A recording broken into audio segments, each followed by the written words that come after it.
अच्छा एक्टर होता है वो कुछ सीन में कुछ ऐसी सच्चाई ले आएगा जो कि it's very hard to describe करे उस एक्सप्रेशन का क्या मतलब था। मुझे वो चार चीजें एक एक्सप्रेशन से समझ में आ जाती है। शुरू कर रहे होते जो कोई और नहीं कर रहा है, डर कितना था जब आप आ रहे थे अलग कहानियां कहते 8 साल 10 साल का पूरा होकर बैठा हुआ, तब ये ना सोचो कि यार ये इच्छा थी और ये करी, उसको सीधे सच में दिया एक बार। टैगोर पढ़ो पर टैगोर बनने का मत सोचो।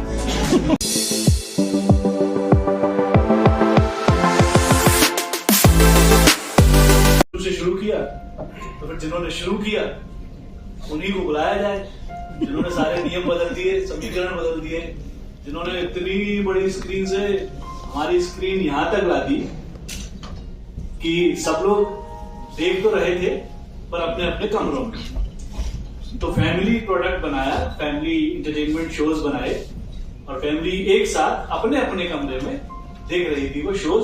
हमारे साथ दो दिग्गज हैं, तो शुरुआत करते हैं शुरू से। बहुत पढ़े लिखे लोग हैं इसलिए पढ़ाई लिखाई से शुरुआत करूंगा। तो समीर जी से शुरुआत करते हैं। आपकी पढ़ाई लिखाई और उसके बाद ये जो आपने कारनामा किया है, ये जर्नी हमारे सुनने वालों को जरूर बताएं। सबसे पहले थैंक्स अ लॉट।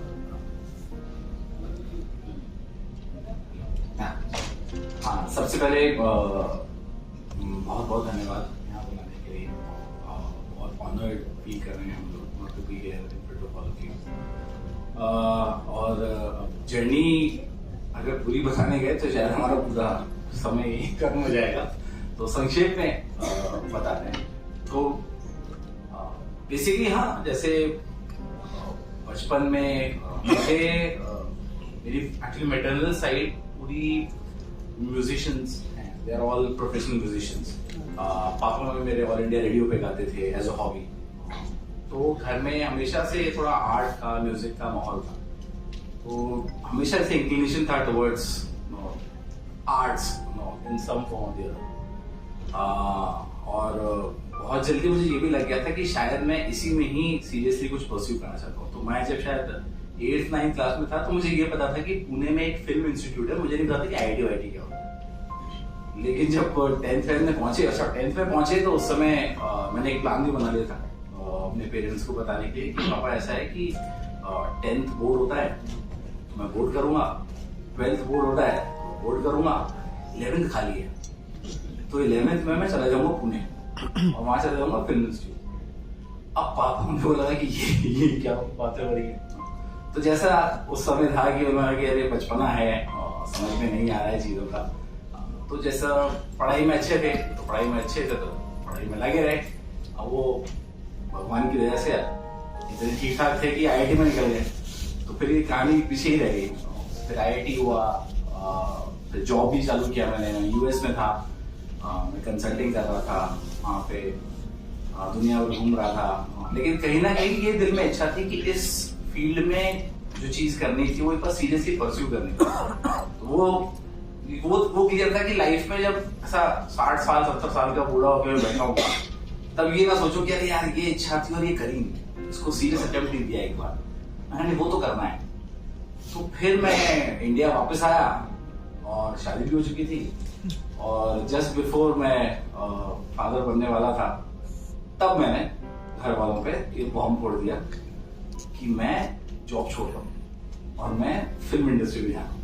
उनके लिए काफी शॉकिंग था कि ये कैसे होगा, क्या होगा, बट कहीं ना कहीं वो गट फीलिंग थी कि कुछ कर लेंगे। और मैंने उनसे ये समय मांगा 2 साल का। उनके लिए बहुत डिफिकल्ट था बिकॉज मैं बहुत वेल पेड जॉब था, US में था, was earning in dollars। मेरे ससुराल वालों के लिए भी शौक था कि भाई हमने शादी तो किस लड़के से की थी, अचानक ये लड़का कह रहा है ये सब छोड़ के फिल्मी दुनिया में जाना है। लेकिन मेरी वाइफ का बहुत सपोर्ट था उस समय एंड फादर मदर थोड़े स्केप्टिकल थे। तो आई टोल्ड देम कि मेरे को आप 2 साल दीजिए, मैं कोशिश करता हूँ कि अगर कुछ हुआ तो सही है, नहीं तो मैं I will come back to this. और फॉर्चुनेटली बस उसके बाद फिर इस इंडस्ट्री में आए और धीरे धीरे चीजें चालू हुई। और पहले जो स्ट्रगल से कि बीइंग एन आउटसाइडर, कोई कांटेक्ट नहीं था, किससे बात करें, क्या बनाएं, कैसे बनाएं। फिर ये भी पता चला कि भाई हमारे जैसे मतलब ऐसे ही IIT और बेवकूफ लोग भी आए हुए हैं अलग अलग IIT से। तो फिर हमको लगा कि यार सब लोग अलग अलग स्ट्रगल कर रहे हैं, इससे बढ़िया एटलीस्ट आईआईटी वाले तो साथ में आ जाते हैं तो शायद कुछ कर लेंगे। और फिर टीवीएफ हुआ एंड देन स्लोली चीजें बनती रही और अच्छा होता रहा। मतलब पहले छोटे स्केचेस से स्टार्ट हुआ, फिर सीरीज बनाना चालू किए and by grace of God and audience आज जो सोचा था बचपन में वो कर रहे हैं। तो कभी से बना रहे हैं कि 10th में करेक्ट 11th में करेक्ट FTI जाऊंगा। एकदम क्लियर। और आप कब से बना रहे हैं कहानी, या अचानक बन गई आपकी कहानी? नहीं अचानक तो नहीं, काफी सिमिलर सा ही है। तो बचपन से थोड़ा मतलब बंगाली फैमिली, तो बचपन से थोड़ा सा एनकरेज करते हैं कि पढ़ो थोड़ा किताबें वगैरह पढ़ो। तो वो है कि टैगोर पढ़ो पर टैगोर बनने का मत सोचो, हॉबी डेवलप कर लो क्योंकि शायद लाइफ में काम आएगा, सीखने में अच्छा है। तो बचपन से कॉमिक बुक्स से शुरू हुआ था एक्चुअली, नागराज, सुपर कमांडो, ध्रुव, ये सब से शुरू हुआ था। फिर थोड़ा सा किताबें एलिस इन वंडरलैंड, फिर फेमस 5 एंड लाइक यही सब जो यूजुअल होता है जो उसे ही पढ़ते हो, वैसे शुरू हुआ। और बचपन से थोड़ा लिखने का शौक था।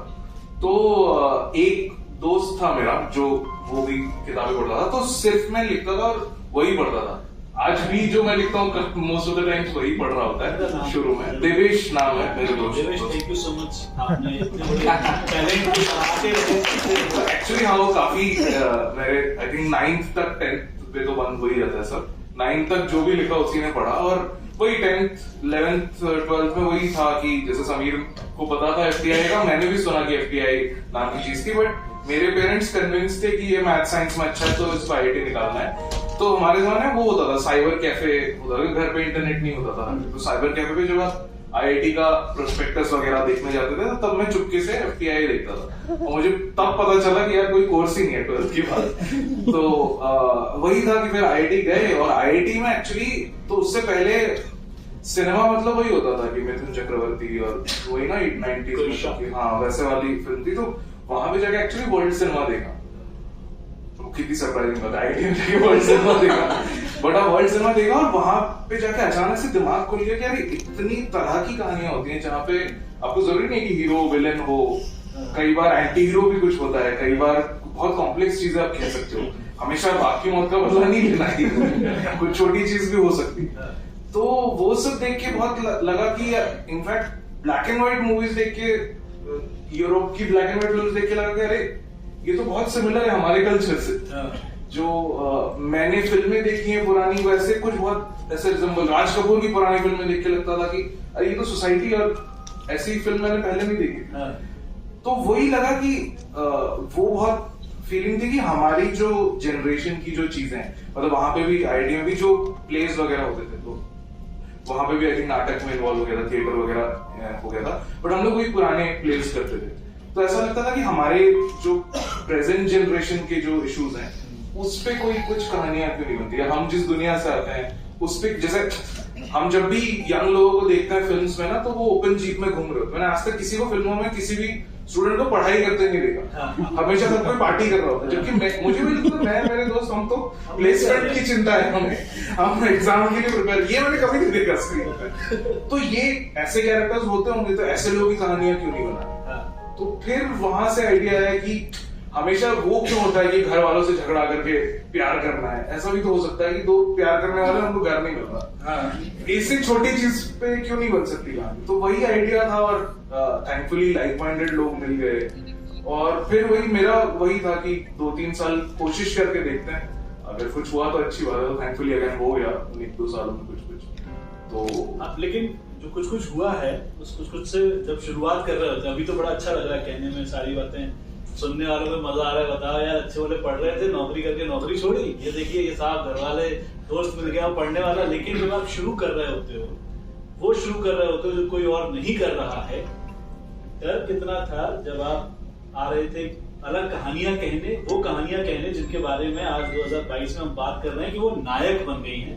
और कंटेंट वर्ड जो है बड़ा ही वाइब में है, हर कोई बात करता है कंटेंट होना चाहिए। डर कितना था, कितना कैलकुलेटिव था और कितना था कि देखते हैं क्या होगा। मतलब डर तो बहुत था, मतलब डर तो इतना था कि हाँ कुछ पता नहीं था कि ये चीज वर्क करेगी नहीं करेगी, बट ये जरूर था कि जिस तरह की कहानियां हम कहना चाह रहे थे वो कहानियां और कोई कह नहीं रहा था। तो ये तो पता था कि कुछ हम फ्रेश चीज करने की कोशिश कर रहे हैं और शायद ये चीजें लोगों को पसंद भी आए, बट वो श्योरिटी नहीं थी कि ये चीज वर्क करेगी ही करेगी। वो थोड़ा डर लगा रहता था, बट एक बार जब पहले स्केचेस से चीजें चालू हुई तो स्केचेस में कुछ अलग चीजें कर रहे थे, तो जब उसका वैलिडेशन मिला कि लोगों को पसंद आने लगा तो लगा कि नहीं, मतलब जो सोचा था वो ठीक ही है। फिर जब लॉन्ग फॉर्म में गए, कॉमन एंड रूममेट्स हो या पिक्चर्स हो, तो उसमें भी लगा कि हम बड़ी कहानियां भी कहने की कोशिश कर रहे हैं, वो भी लोग एक्सेप्ट कर रहे हैं।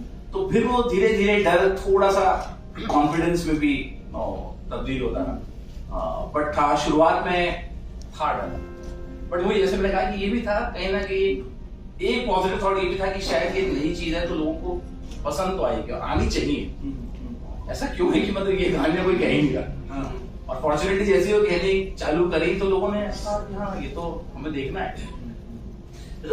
आपने कहा कि जो कहानियां हमारी थी वो नहीं कही जा रही थी और ये लग रहा था कि क्यों नहीं लोग कह रहे हैं, पर जब आप कहने जा रहे हैं, आपने जो इस तरह की कहानियां कही, वहां आपने किरदारों के साथ, चाहे वो माता पिता हो, दोस्त हो, दुकानदार हो, जो चौकीदार होता है, वो उस सबके साथ जो एक रिश्ता होता है हमारा समाज के अंदर सभी लोगों से, उसे वैसा प्रेजेंट किया जैसा होता है।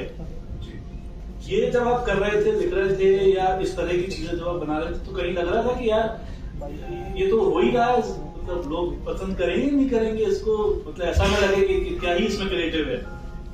नहीं, एक्चुअली वैसा तो नहीं लग रहा था क्या ही क्रिएटिव है, वो लग रहा था कि ये कितना डिग्री ऑफ अप्रिसिएशन पे डाउट था, बट वैसा नहीं लग रहा था कि यार ये मतलब ये बुरा है कुछ।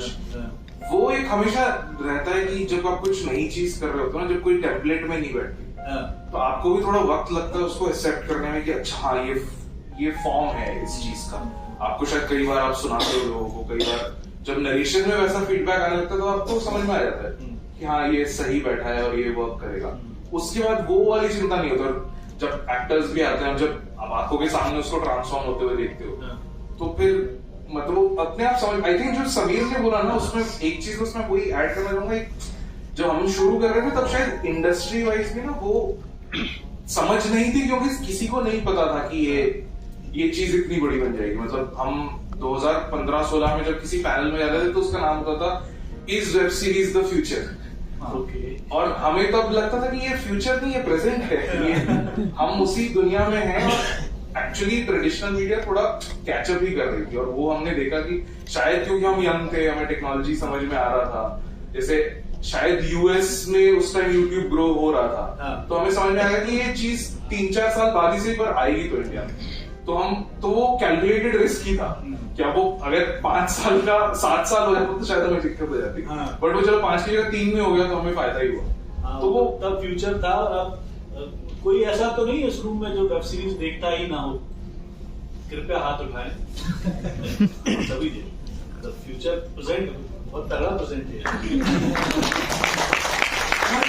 और जो मतलब जस्ट टू ऐड टू हम बात कर रहे हैं कि बेसिकली हमने जो कहानियां कहने चालू करी, वैसी कहानियां इंडियन टीवी पे ही कही जा चुकी थी। हमारे पास हम लोग था, बुनियाद था, नुक्कड़ था, फ्लॉप शो था, जो कि बहुत बहुत बहुत बढ़िया कंटेंट था। और वो वही कहानियां थी, रिलेटेबल कहानियां थी, रिलेटेबल कैरेक्टर से आप अचानक आप सबसे कनेक्ट करते थे। वो कहीं से घूम गया, हमने बस उसी को ही काइंड ऑफ देखा जाए तो उसको वापस ले आए।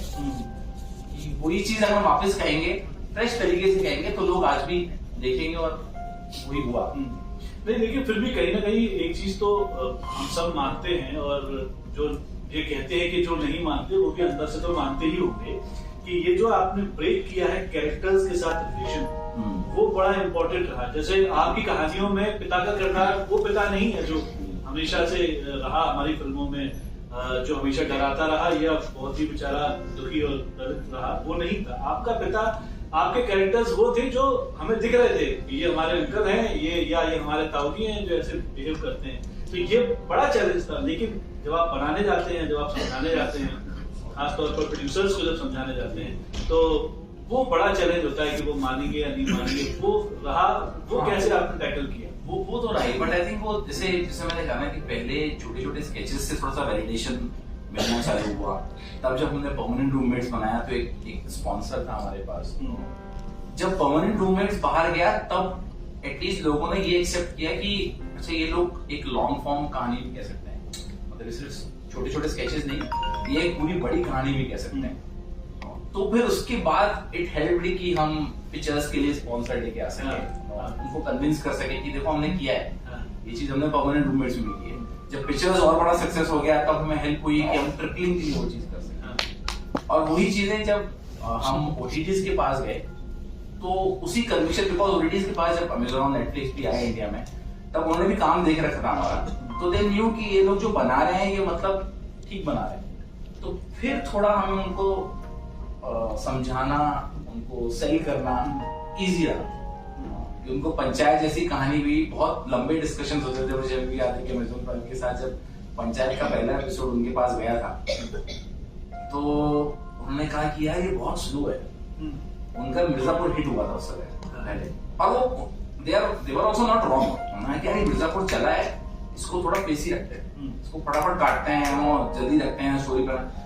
तो उनको ये कन्विंस किया कि भाई ये कहानी वो नहीं, ये कोई प्लॉट ड्रिवन नहीं है कि इसमें खून खराबा हो रहा है, कह रहा है बहुत सिंपल कहानी है और इसको अगर इसी पेज पे कहा जाएगा तभी ये वर्क करेगी। इसमें हम अगर जल्दबाजी करेंगे तो फिर आप कुछ भी महसूस नहीं कर पाएंगे, उस वर्ल्ड को नहीं देख पाएंगे, उन कैरेक्टर्स के साथ टाइम नहीं स्पेंड कर पाएंगे। तो just to give you an example, अगर उनका वो था कि ये बस इतनी देर से क्यों आ रही है, इसको कट करके जल्दी ले आओ ना बस को। तो हमारा था कि नहीं गांव में बस ऐसी आती है, अब यही फनी है कि बस आ रही है, आपको लग रहा है अभी आ गई, बट उसको 5 सेकंड और लगेगा। और वो क्या है, जब आप बस को आते हुए देख रहे हैं ना, तो सिर्फ ऐसा नहीं है कि बस आ रही है, आप उस पूरे माहौल को देख रहे हैं। आप देख रहे हैं अच्छा इस टाइप की बस आ रही है, बस के ऊपर एक बाइक रखी हुई है, बस के अंदर कैसे लोग हैं, अब यही तो दिखाना है।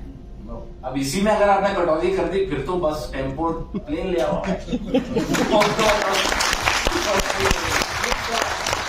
ट्रिपलिंग का, और ट्रिपलिंग में जिन लोगों ने देखी उन्हें पता है कि 2 भाई हैं, एक बहन है, एक छोटा भाई है जो हमेशा अपने बड़े भाई से पूछता रहता है लोग क्या। ये कहानियां आसपास से आती हैं, तो जाहिर है ये भी आसपास से ही आए होंगे। कहाँ से उठाए ये 3 लोग आपने ऐसे भाई बहन, कमाल के भाई बहन, मतलब हर भाई बहन का मन करता है ऐसे ही भाई बहन होना चाहिए। कैसे इस थॉट का जन्म तो जो है वो सुमित व्यास जो कि वन ऑफ द राइटर्स उन्होंने किया था। उन्होंने कहा था कि हमको रोड ट्रिप पे कुछ शो करना था। उन्होंने कहा कि पहले हम दोस्तों पे सोच रहे थे कि दोस्तों में दोस्तों पे इतनी कहानियां हो चुकी थी, कि नया क्या हो सकता है। तो सुमित ने कहा कि अगर भाई बहन के साथ रोड ट्रिप तब लगा कि बहुत अच्छा आइडिया है। फिर उनके साथ जो राइटर थे आकर्ष खुराना वो आए और उन दोनों ने जो तीनों कैरेक्टर्स हैं उन्होंने अपने ही भाई बहनों को लेके कहानी लिखी है। तो आकर्ष का जो भाई है वो वैसा ही है जैसे चितवन है, और सुमित की जो बहन है वो काइंड ऑफ ऐसी जैसी चंचल। तो वो बहुत वही उनकी भी रियल लाइफ से ही उठाए हुए कैरेक्टर्स हैं। पंचायत की हम बात कर रहे थे, लौकी देने का आइडिया वो बहुत अगेन एक सीन में थ्रो अवे जो, अब वो कई बार वो होता है कि आप लिखते कुछ और वो सडनली ऐसा again because of the internet वो ना कहां से कैसे कितने मीम्स बन के कैसे आगे बढ़ गया था। आई डोंट थिंक राइटर को भी अंदाजा हुआ कि ऑफ ऑल थिंग्स लॉकी इतना हिट हो जाएगा। वो इतना हिट हो गया कि मैं कुछ दिनों पहले अपने घर गया था ग्वालियर, और वहाँ मुझे एक दोस्त मिला और वो लाया कि ये मेरे खेत की लौकी। मतलब जो कैरेक्टर्स आपने उठाए थे, जो कहानी आप उठा रहे हैं, वो सिर्फ मीम्स नहीं, वो रियल लाइफ में भी कहीं ना कहीं आ रही है। तो जब हम कैरेक्टर्स की कहानियों की बात कर रहे हैं और कहानियां अब जो दौड़ लगा रही हैं, चाहे वो जादूगर की बात कर रहे हैं या बाकी सीरीज की बात कर रहे हैं, पिक्चर्स एक ऐसा फ्रेम निकल कर आया जहां दोस्त जो है वो लड़ रहे हैं, गुस्सा भी हो रहे हैं और फिर मिल भी रहे हैं। ये ऐसा मतलब हम अभी तक देख रहे थे जय और वीरू जान भी दे देंगे, पर वहां जान नहीं दी जा रही है, वहां देखा जा रहा है कि ठीक है शाम को मिलते हैं। ये आइडिया जब आप कर रहे थे तो ये लगा कि जो सेट फॉर्मेट है दोस्ती का उससे ब्रेक करेंगे तो कहीं कुछ दिक्कत आएगी, या इसके अंदर कुछ और आप मसाला ढूंढने की कोशिश कर रहे थे पिक्चर्स के अंदर? तो मुझे ऐसा लगता नहीं कि मतलब ये इंटेंशन था कि चलो कुछ अलग ही करते हैं। आई थिंक वो बहुत वो था कि चार दोस्त अगर आज के टाइम में एक स्टार्टअप स्टार्ट कर रहे हैं तो उनके बीच में क्या आर्ग्यूमेंट्स होंगे, क्या चीजें होंगी, वही हाईलाइट करना। तो वो ऐसा नहीं था कि अरे जय वीरू को ब्रेक करके कुछ नया करते हैं। वो था कि वो ऑर्गेनिकली जो स्टोरी को सर्व करे वैसे कैरेक्टर्स, वैसे रिलेशनशिप रखें। और अगेन ये भी आसपास के ही लोग हैं ना चारों, ऐसा नहीं है कि मतलब हम भी जब ऐसा दोस्ती में भी कुछ ऐसा झगड़ा वगैरह होता है तो रिजॉल्व हो जाता है, हम बैठ के टेबल पे रिजॉल्व कर लेते हैं। और स्पेशली जब आप कुछ ऐसा बिजनेस स्टार्ट कर रहे हो तब तो मेजर झगड़े होंगे कि आप प्रोफेशनली भी एक अलग रिलेशनशिप में हो, पर्सनली एक अलग रिलेशनशिप में। तो हाँ, वो सब बहुत सारा मटेरियल था, मीट था एक्सप्लोर करने के लिए। तो हाँ, वो बस सीन दर सीन करते चले गए। एक चीज आपके जो एक्टर्स है वो एक्टर नहीं है जो हमें अमूमन देखने को मिल जाता है। वो इसलिए भी था क्योंकि एक्चुअली अफोर्ड नहीं कर पा रहे थे, उन एक्टर्स को अफोर्ड नहीं कर पा रहे, तो वो शायद अच्छा ही हुआ। लेकिन वो बहुत अच्छा हुआ कि उनको आपने अफोर्ड नहीं किया, जिन्हें नहीं कर पा रहे तो अच्छा हुआ। अब हम उनको अफोर्ड नहीं कर पा रहे हो, कई लोग जिनको आपने अफोर्ड किया लेकिन उन एक्टर्स पर कॉन्फिडेंस, आप अफोर्ड करना ना करना वो तो एक पार्ट है ही, लेकिन एक ट्रस्ट होता है डायरेक्टर का, राइटर का कि यार ये एक्टर वो बात कह पाए। एक तो हम नई बात कह रहे हैं, फिर लोग भी हमने ऐसे ले लिए हैं जो नई बात, उनका चेहरा उतना फेमिलियर नहीं है, उनका काम करने का तरीका भी बिल्कुल अलग है। तो ऐसे लोगों को लेते समय जब आप कोई कहानी कहते हैं तो कितना डर होता है एक, और दूसरा कैसे आपने चूज किया कि नहीं यार ये तो मेरे इस कैरेक्टर के लिए बिल्कुल फिट है। जैसे एक एग्जांपल मैं देता हूँ, मेरे ख्याल से परमानेंट रूममेट का ही है वो जो लियो जो अरे हाँ, मतलब कैसे चुना आपने उसे कि इतना शराबी, मतलब वो हमारे ही ग्रुप का ही है, आनंदेश्वर जी जी जी। और वैसे आप रियल लाइफ में मिलेंगे तो वो वैसा ही है। तो बड़ा इजी था वो वाला तो कैरेक्टर कास्ट करना। बट अदरवाइज जो भी स्टोरी हम कह रहे थे, परमानेंट कोई भी कहानी, कोई भी शो फिल्म, हम लोग का अप्रोच हो रहता है कि उसको बहुत ऑनेस्टी से अप्रोच करें। एंड जो कैरेक्टर लिखा गया है ऐसे ही एक्टर को कास्ट करें जो उस कैरेक्टर को ढंग से निभा पाए। तो उसके लिए मतलब बहुत रिगरस कास्टिंग प्रोसेस रहता है। ऐसा नहीं होता कि पहले होता था कि हम दोस्ती, अरे मैंने तू आजा तू कर ले भाई, क्योंकि नहीं होता। लेकिन यूजुअली ऐसा रहता है कि बहुत रिगरस कास्टिंग होती है, हम बहुत देख परख के लेते हैं किसी भी एक्टर को। और उससे फिर क्या होता है कि एक बार फिर आपका भी कन्विक्शन मटेरियल पे भी और स्ट्रॉन्ग होता है, बिकॉज आप नई चीज भी कहना चाह रहे हैं। तो ये बहुत जरूरी है कि जिन लोगों को आप, जिन एक्टर्स को आप ले रहे हैं, वो उस चीज को ढंग से स्क्रीन पे प्रेजेंट भी कर सके। तो इसलिए कास्टिंग बहुत इंपॉर्टेंट हो जाती है हमारी। तो आपने जैसे कहा कि दोस्ती यारी में कुछ लोगों को लेते थे, तो मुझे ऐसा याद आ रहा है कि आपने बहुत सारे वो कई बार तो ऐसा था कि शूट के दिन पे कोई एक्टर नहीं आता था, तो वो कर देता था जब लिखा है और लाइन याद हो गई है बाय डिफॉल्ट तो कर ले। तो वैसे वाली चीज होती है। आई थिंक एडिंग टू जो आपने सवाल पूछा ना, कई बार जो एक अच्छा एक्टर क्या करता है ना, ये डिफाइन करना बहुत मुश्किल है। कई बार जब आप रिव्यूज पढ़ते हैं या क्रिटिक्स जब तो कोई वेट लूज करता है या कोई गेन करता है ना, कई बार उसको एक्टिंग मान लेते हैं। बट एक्टर जो बहुत अच्छा एक्टर होता है वो कुछ सीन में कुछ ऐसी सच्चाई ले आएगा जो कि it's very hard to describe करे उस एक्सप्रेशन का क्या मतलब था। मुझे वो चार चीजें एक एक्सप्रेशन से समझ में आ जाती हैं, जो कि शायद 10 लाइन ऑफ डायलॉग भी नहीं बता पाए। हम वही कल भी वही बात कर रहे थे कि एक एक्सप्रेशन से इतना सब कुछ कन्वे हो जाता है कि आपको फिर पूरे एक सीन की जरूरत नहीं पड़ती कई बार। तो वही जो अच्छे एक्टर्स हैं, जब भी ढूंढा, जब भी किया, तो वो कॉन्फिडेंस हमेशा से पहले ही आ गया था 1-2 साल काम करता ना, कि लोग एक्सेप्ट कर लेते अगर वो सच लग रहा है। अगर आपको पिक्चर्स के चारों लोग सच लग रहे हैं तो वो इसलिए क्योंकि आपको कोई भी नहीं लग रहा कि अरे ये कोई 50 साल का आदमी 28 का नहीं है। कुछ तो ये आपको लगता है कि हाँ ये 28-30 साल के लोग हैं, रेगुलर लग रहे हैं, ऑफिस जा रहे हैं और जो कर रहे हैं वो बहुत ईमानदारी से कर रहे हैं। तो फिर वो बिलीव करना उतना मुश्किल नहीं होता। शायद आपको हाँ नोन फेस नहीं है तो आपको 15 मिनट इन्वेस्ट करने होंगे, बट हाँ वही तो शायद हम भी वही कोशिश कर रहे हैं कि कहानी 15 मिनट तो होल्ड कर ले आपको। अगर वो होल्ड कर ले तो शायद आपको मजा आएगा। हाँ, लेकिन जब किसी ने मुझसे पूछा कि आप आज किससे बातचीत करने वाले, तो मैंने आपका फोटो दिखाया तो उन्होंने कहा ये तो अर्नब है। क्या कहानी थी वो थोड़ा आप समझाएं कि कैसे लोग आप अर्नब तक पहुंचे और लोग आप तक पहुंचे। तो हुआ ये था कि हम एक स्केच बना रहे थे जो न्यूज आर डिबेट का काइंड ऑफ स्पूफ था। और एक एक्टर थे जो वो कैरेक्टर प्ले कर रहे थे अर्नब का, और एक बार उनके साथ रिहर्सल वगैरह भी हो गई और वो बहुत सिमिलर भी दिखते थे, वो जेन्युइनली बहुत सिमिलर दिखते थे। तो उनको कोई फिल्म मिल गई, अगेन ऐसा कुछ 7-8 दिन का शूट था और हमें बनाना था वीडियो। तो जो डायरेक्टर थे अमित गुलाम, जो अभी पार्टनर है हमारे, तो अमित ने बोला कि तू देख, तू कर ले। तो क्यों, और मैंने जब रिसर्च की तो मैं लाइंस भी ना पढ़ के उसी वॉइस में बोल रहा था, तो हंसी वसी आ रही थी लोगों को। तो उन्होंने बोला कि अरे तू कर ले। मैंने बोला पर मैं दिखता नहीं हूँ बिल्कुल। तो अरे नहीं हो जाएगा, कुछ कर लेंगे। और फिर आप बिलीव नहीं रहे, वो वीडियो आया और कुछ लोग आके मेरे को, सर आप दिखते भी सेम हो सर। कोई रिजेम्बलेंस नहीं है, बिल्कुल रिजेम्बलेंस नहीं, क्या बात कर रहे हो। बट हाँ वो, और फिर उसके बाद आई थिंक सारे न्यूज चैनल से भी वही कर रहे हैं। हाँ वो तो कह रहे।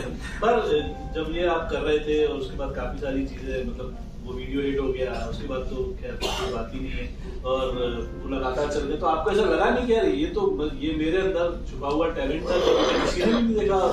नहीं, तो एक्चुअली मेरे लिए तो बहुत एम्बैरेसिंग होता है कि मेरी रियल पर्सनालिटी एकदम ऑपोजिट है। वो आदमी एकदम ही डोमिनेट करता है, इंसल्ट करता है गेस्ट को, और मेरा लिटरली कट होता है और मैं सॉरी मैंने आपको ये बोला। लिटरली वही होता था, हर शूट में यही होता था। और वो जो लिखा भी था विपुल ने, कई बार कुछ जोक्स मेरे भी होते थे, बट वो बहुत डिमीनिंग और बहुत बुरे जोक्स है ना, और आप बड़े लोगों को बुला के बेइज्जती कर रहे हो। और वो एक नया फॉर्मेट था जो इंटरनेट की वजह से चल गया और सेलिब्रिटीज भी मान रहे थे, और मुझे बहुत बुरा लगता था। तो मैं तो मना करता था, हर वीडियो के बाद में बोलता था मुझे और नहीं करना प्लीज मुझसे। तो मुझे याद है शाहरुख खान भी आपके जी पहला एपिसोड उन्हीं से शुरू हुआ था। तो वो भी इसीलिए हुआ था क्योंकि वो वीडियो हिट हुआ था और उनकी टीम ने ऐसा बताया था कि अरे 2 दिन में शाहरुख खान के साथ 1 घंटा है, हम कुछ कर सकते हैं। तो एक्चुअली और कोई आइडिया इतनी जल्दी एग्जीक्यूट नहीं हो पाता था, तो यही एक था जो कि लगा कि कर सकते हैं। उन्होंने मान भी लिया, और वो सबसे बेस्ट एक्सपीरियंस था।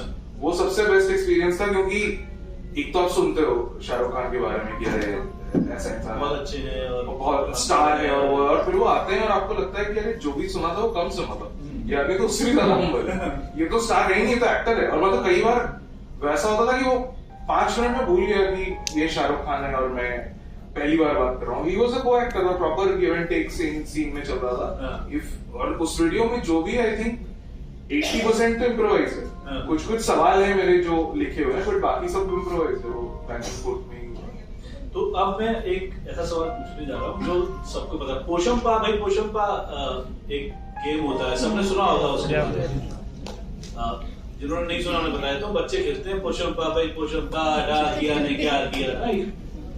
ये जो पोशंपा है, इनकी कंपनी का नाम।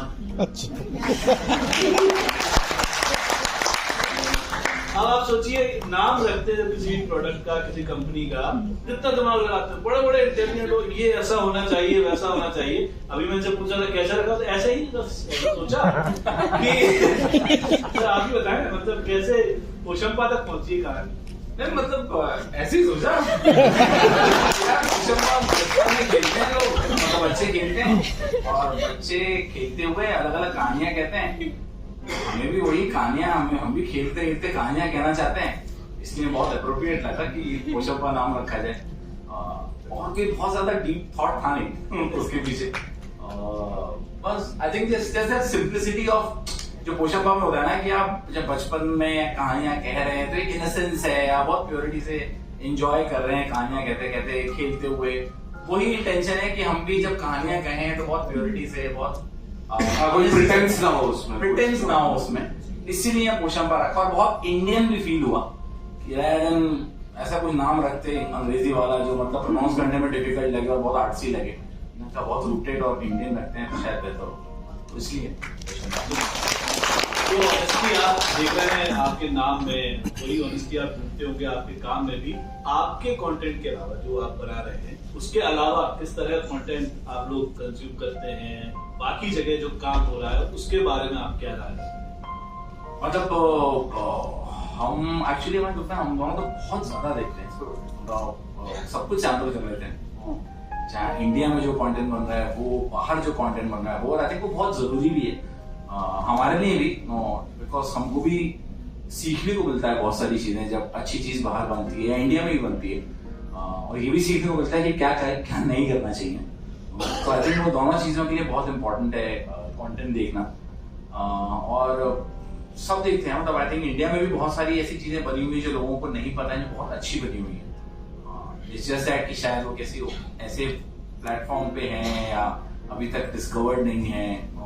Ditto for content outside, but her type का, जैसे मुझे हॉरर बहुत पसंद है, हम दोनों को हॉरर बहुत पसंद है, और हमें लगता है कि हॉरर एक ऐसा जॉनर है जो इंडिया में बिल्कुल ढंग से नहीं बनाया जाता है, बट बाहर बहुत अच्छे तरीके से करते हैं, तो वो जॉनर बहुत अच्छा लगता है। थ्रिलर, हॉरर, कॉमेडी तो खैर हम करती आए हैं। आई थिंक जो मेरा ये पर्सनली मानना है कि जो भी ज्यादा कहानियां देखते हैं ना, हाँ, मुझे वो लोग ज्यादा पसंद आते हैं लाइफ में, क्योंकि मुझे लगता है कि जब भी आप कहानी, जब आपको ड्रामा अगर शायद आपको किताबों से या मूवी से नहीं मिलता, तो आप लाइफ में ढूंढने लगते हो। हाँ, जैसे ये मैंने बचपन से देखा है कि आसपास के लोग या जो भी कई बार पापा के दोस्त थे या वो, तो जिनकी तरफ मैं ज्यादा अटैच था जिन लोगों से, मुझे वही लगता था कि ये लोग बहुत नॉलेजेबल हैं, वो पढ़ते ज्यादा है या वो मूवीज देखते हैं या कुछ भी देखते हैं। आई थिंक कहानी में ना एक एम्पैथी जनरेट होती है, थोड़ा सा ईगो फील होता है। आप शायद हमेशा अपने बारे में नहीं सोचते, आप किसी के बारे में सोच के कई बार शायद आप इमोशनल होते हो, कई बार अलग अलग चीजें शायद आपको बहुत अट्रैक्ट करते हैं। लोग कई बार बोलते हैं कि मूवीज और मशीन्स फॉर एम्पैथी, तो आपको वो, मुझे लगता है कि वो बहुत जरूरी है सेल्फ ग्रोथ के लिए भी।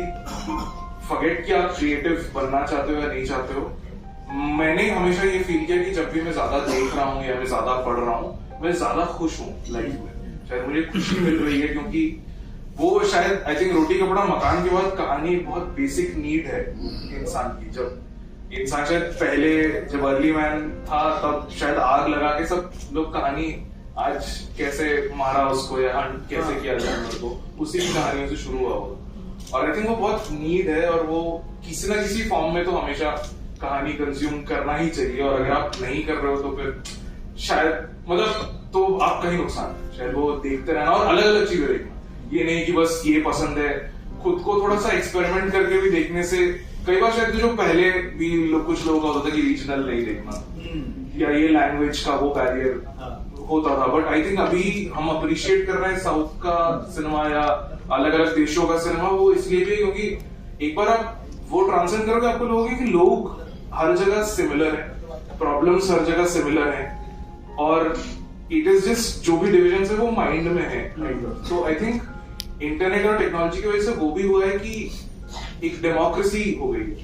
मतलब पहले अगर मुझे आपसे मैं पूछता कि सैटर्न के सेकंड बिगेस्ट मून का सरफेस एरिया क्या है, तो आपको शायद शाम को कोई गाड़ी लेके लाइब्रेरी जाके किताब ढूंढ के आपको ये 2-2.5 घंटे का प्रोसेस था, अभी फोन पे निकाल के कोई देख लेगा, या फिर मैं अगली बार आपसे मिलता ही नहीं।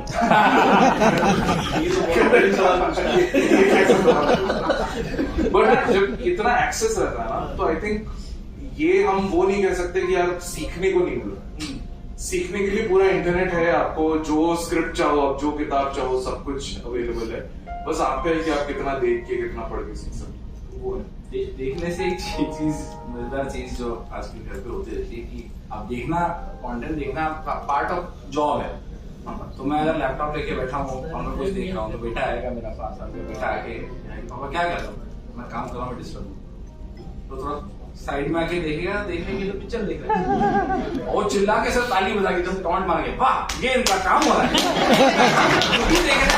काम हो रहा है, कैसे समझाऊंगी कि हाँ ये मेरा काम है, हमको भी देखने दो।